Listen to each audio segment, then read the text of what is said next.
မိမိတို့ရဲ့ကိုယ်ဆောင်ခီးစဉ်လေးကအခုဆိုလို့ရှိရင်29ဘက်ကိုရောက်ရှိလာပြီဖြစ်ပါတယ်။အခု29ဘက်မှာကောမိမိတို့ကလေးလေးရဲ့ဖွံ့ဖြိုးတိုးတက်မှုမိမိတို့ခံစားရတဲ့လက္ခဏာတွေနဲ့ဆောင်ရန်ရှောင်ရန်လေးတွေကိုပြပြပေးသွားမှာဖြစ်တဲ့အတွက်ကြောင့်မလို့အားလုံးပဲစကြည့်လိုက်ကြအောင်နော်။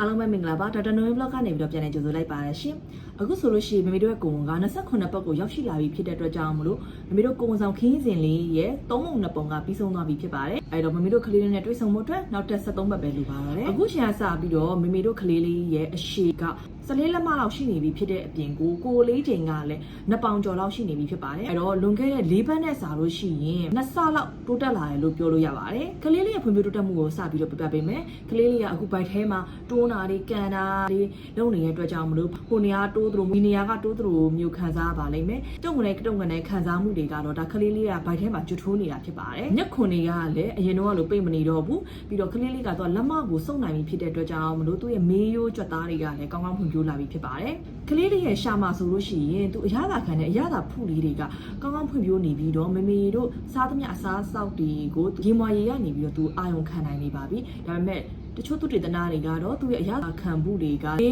းပြီးတဲ့အချိန်မှာအနည်းငယ်ပျောက်ပြတ်သွားတယ်ဆိုပြီးတော့ပြောကြပါတယ်ဒါပြင်ကလေးလေးကအတန်တွေကိုကောင်းကောင်းခွဲခြားနိုင်ပြီဖြစ်တဲ့အတွက်ကြောင့်မလို့မိမိတို့အပြင်ကနေပြီးတော့စကားပြောပေးတာတွေတချင်းဆိုပေးတာတွေကိုလုပ်ပေးဖို့အတွက်တိုက်တွန်းချင်ပါတယ်အရေးကြီးတဲ့ကိုယ်ဆောင်ချိန်မှာကြုံတွေ့ရတဲ့တစ်ခုပြောပြပေးမယ်အဲ့ဒါကတော့ကိုယ်ဝန်စိတ်ကြက်တာဖြစ်ပါတယ်ကိုယ်ဝန်ဆောင်ချိန်မှာမိမိတို့သွေးတိုးတာကလည်းဒါအရန်အန္တရာယ်များတဲ့ကိစ္စတစ်ခုဖြစ်တယ်အဲ့တော့မိမိတို့ဒီသွေးပေါင်ချိန်ကိုပုံမှန်လေးစစ်ဆေးပေးမယ်ဆိုလို့ရှိရင်တော့ပို့ပြီးတော့အဆင်ပြေပါတယ်ပြင်းထန်တဲ့ခေါင်းကိုက်တာတွေမျက်လုံးတွေပြာသွားတာမျက်လုံးတွေဝေဝါးနေတာမျိုးတွေခြေတွေလက်တွေအရန်ဖောရောင်နေရဆိုလို့ရှိရင်ရင်ဘတ်ဒါမှမဟုတ်ဒီ1 by အောက်ပိုင်းမှာပြင်းထန်လာခြင်းလာရဆိုလို့ရှိရင်ဒါတွေကအသိပေးလက္ခဏာတွေဖြစ်တဲ့အဲ့တော့ဒီလိုမျိုးလက္ခဏာတွေခံစားရတယ်ဆိုလို့ရှိရင်ပေါ့ဆမမေပဲနဲ့ဈေးုံဈေးကန်းကိုချက်ချင်းသွားပါအဲ့တော့အဓိကအရေးကြီးတာကဒီလိုလက္ခဏာတွေမပေါ်ပေါက်ခင်မေမေတို့တစ်လတစ်ခါဖြည့်ပုံမှန်သွေးပေါင်ချင်းချင်းအားဖြည့်မေမေတို့ဒီလိုမျိုးကိုသွေးတိုးပြီးတော့ကိုယ်စိတ်တက်တဲ့ခြေနေကိုစောစီးစွာတည်ပြီးတော့စောစီးစွာကာကွယ်နိုင်မယ်ဆိုလို့ရှိရင်နောက်ဆက်တွဲတွေကိုဆက်ပြီးတော့ကာကွယ်နိုင်မှာဖြစ်ဖို့အတွက်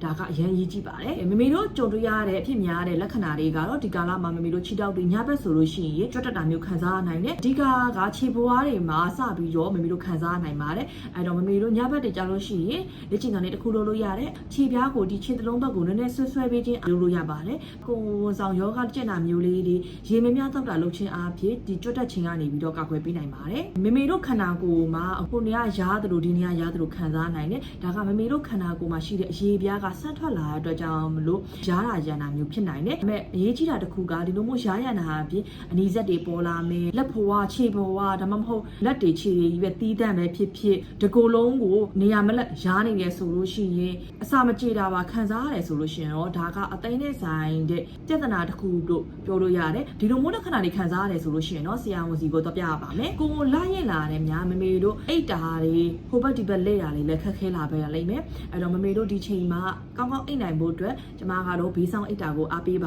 တယ်ဒါမှလည်းခလေးလေးစီကိုသွေးသွားတာကောင်းကောင်းသွားနိုင်မှာဖြစ်ပါတယ်ဒီလိုမျိုးဘေးဆောင်အိတ်ခြင်းအပြင်မမေတို့ဒူးနှစ်ဖက်ကြားထဲမှာဒါမှမဟုတ်ပေါင်ကြားထဲမှာခေါင်းအသေးလေးခံခြင်းအဖြစ်အိတ်ရတာလည်းပို့ပြီးတော့တက်တောက်တက်တာဖြစ်နိုင်မှာပါမမေတို့အစားတောက်အာဟာရဘိုင်းကိုပြောမယ်ဆိုလို့ရှိရင်အခုကိုယ်ဝန်ဆောင်လာရင်လာနဲ့များမမေတို့ကယ်လ်ဆီယမ်ဓာတ်တန်ဓာတ် folic acid protein ဓာတ်တွေကအများလိုအပ်လာပြီအဲ့တော့ဒီကာလမှာအသားငါကြက်ဥပဲမျိုးနိုးနဲ့နိုးထွက်ပစ္စည်းအမျိုးမျိုးတို့ကိုစုံအောင်စားပေးခြင်းအပြင်မမေတို့အာဟာရကိုမမေတို့အပြင်ကလေးလေးပါပြေဝမှာဖြစ်ပါတယ်ဒါအပြင်ရင်ပြည့်ရင်ကဲနဲ့အစာမကြေတာကိုကာကွယ်ဖို့အတွက်မမေတို့အစားအသောက်ကိုနည်းနည်းခဏစီစားပေးပါဓာတ်ပတ်တွေလည်းမိုက်စာနိုင်တဲ့အတွက်ကြောင့်မလို့ဒီ biscuit လိုမျိုးအဟုတ်နည်းနည်းလေးကိုစောင်းပြီးတော့စားပြီးမှပဲအိပ်ဖို့အတွက်ကြံပေးချင်ပါတယ်tip of the week အနေနဲ့အခုချိန်ရစပြီးတော့မမေတို့လာရင်လာနဲ့များမမေတို့အထိုင်ထားတွေလမ်းလျှောက်လို့ရှိရင်ပို့ပြီးတတိထားရတော့မယ်ဘိုက်ကရှစ်ကိုတိတိတသားထွက်လာတဲ့အတွက်ကြောင့်မလို့မမေတို့ဟန်ချက်ကလည်းပြောင်းလဲသွားပြီးလမ်းလျှောက်လို့ရှိရင်ဒါမှမဟုတ်အထိုင်ထားလုပ်တဲ့ခါကျလို့ရှိရင်ဒိုင်နာတွေထော်လဲတာတွေဖြစ်နိုင်တယ်အဲ့တော့တတိထားမဲ့ချက်ကတော့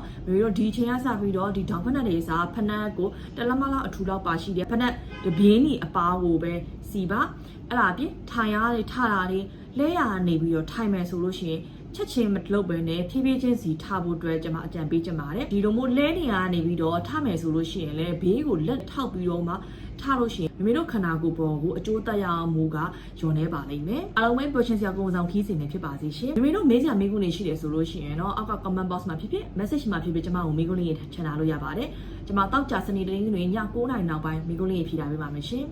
အားလုံးပဲကိုယ်ဆောင်ကျမ်းမာရေးမိခင်နဲ့ကလေးကျမ်းမာရေးကလေးကျမ်းမာရေးအမျိုးသမီးကျမ်းမာရေးဘုသူတာတွေသိချင်တယ်ဆိုလို့ရှိရင်တော့ကျွန်မရဲ့ channel လေးကို like and subscribe လုပ်ထားလို့ရပါတယ်ရှင်အားလုံးကိုကျေးဇူးတင်ပါတယ်